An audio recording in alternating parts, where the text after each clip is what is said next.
Over the past 30 years of leading many thousands, in fact, hundreds of thousands of people to building organizations, so I was there with them, bleeding with them to build big things, specifically working with people throughout the process of their journey to transform themselves into something that they weren't excited about, into something that they are excited about, whether that's becoming a better athlete or musician or multimillionaire, whatever it happens to be. There are three things that I help people get rid of in thought and replace them with things that work. The last one will surprise you, so stick around till the end of the video. The first one is a positive attitude. A positive attitude is, ironically, you might think I'm going to tell them to have a positive attitude. No. People say that a positive attitude is the key to success, but it's not. And I'm going to prove that in a matter of seconds, and then I'm going to tell you what you should do instead. First of all, if this were a live audience, I would ask, how many of you know people with a positive attitude who fail? And everyone would raise their hand. Why do I know that? Because I've asked it thousands of times in front of tens of thousands of people, and they all raise their hand.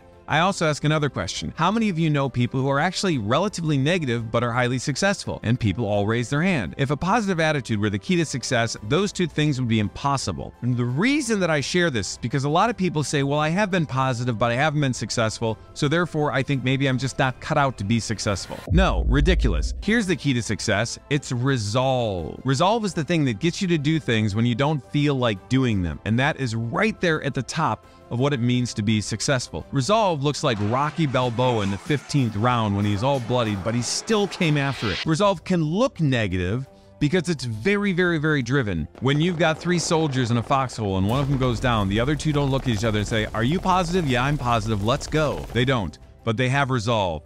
It looks ferocious at times, but it gets things done. So the key to success is doing what you don't feel like doing, and it's resolve that makes you do that. The second lie is to follow your passion. Now, this might shock you. You might say, well, I thought I was supposed to follow my passion. I love music, so I followed music. I love artwork, so I followed art. Well, it can be, and there are some people who follow these things and actually have the passion about them.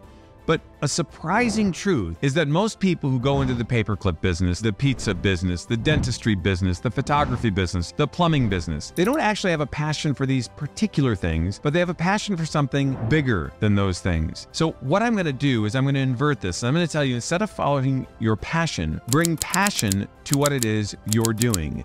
And if you do that, great things can happen. You may not have a passion for pizza, but you love to build organizations, and pizza is the mechanism that you use to get that done. I remember years ago, I was in a housewares business, and I wasn't particularly excited about the housewares, but I was very excited about the people that I led and us conquering big things and entering new markets we haven't entered before and breaking sales records and accomplishing great things. So we brought our passion to that. Did I have an admiration for the product? Yes. Did I like the product? Yes. Did I have conviction? Of course.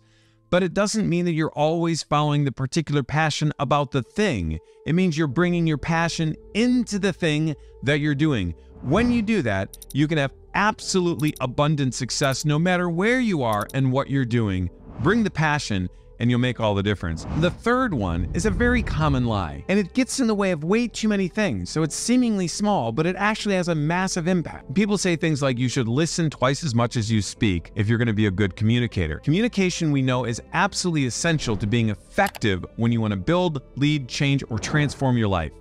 But you shouldn't pay attention to this ridiculous formula. And people actually even make it sound super righteous by saying God gave you 2 ears and 1 mouth, so you should listen twice as much as you speak. But beware of the person in a one-on-one conversation that advises you that way.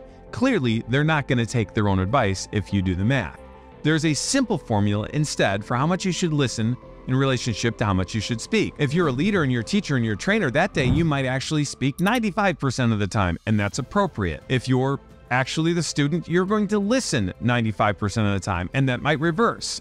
And in fact, some days as a leader, you're going to do 95% listening because it's appropriate to the circumstance. So here's the formula. You should listen as long as it takes for you to understand the other person. And you should speak as long as it takes to be understood. If you simplify the formula like that, life will be good, and you can get past these three lies and replace them with the things that work. And if this is helpful, make sure you hit that subscribe button, make sure you hit the share button, and comment and say something good about it. You can follow me everywhere, YouTube, wherever you find podcasts, but go for it and share with your friends.